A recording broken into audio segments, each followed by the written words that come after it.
Ümumdünya Səhiyyə Təşkilatı məlumatına görə hər il dünyada təxminən 20 milyon yeni xərçəng halı qeydə alınır, 10 milyona yaxın insan isə bu xəstəlik səbəblə həyatını itirir.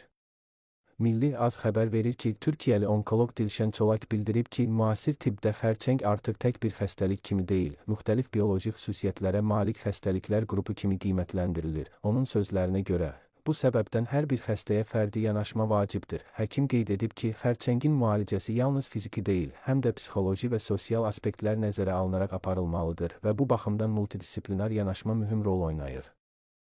Erkən diaqnozun əhəmiyyətinə toxunan mütəxəssis vurğulayıb ki, xəstəliyin ilkin mərhələdə aşkarlanması müalicə şansını xeyli artırır.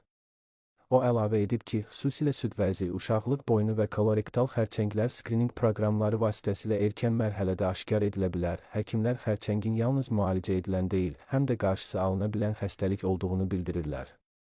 Sağlam qidalanma, müntəzəm fiziki aktivlik və zərərli vərdişlərdən uzaq durmaq riskləri əhəmiyyətli dərəcədə azaldır. Risk faktorları arasında isə ultra emal olunmuş qidaların tez-tez qəbulu, siqaret, alkoqol istifadəsi, hərəkətsiz həyat tərzi və piylənmə xüsusi yer tutur. Son illərdə xərçəng müalicəsində də mühüm yeniliklər qeydə alınıb.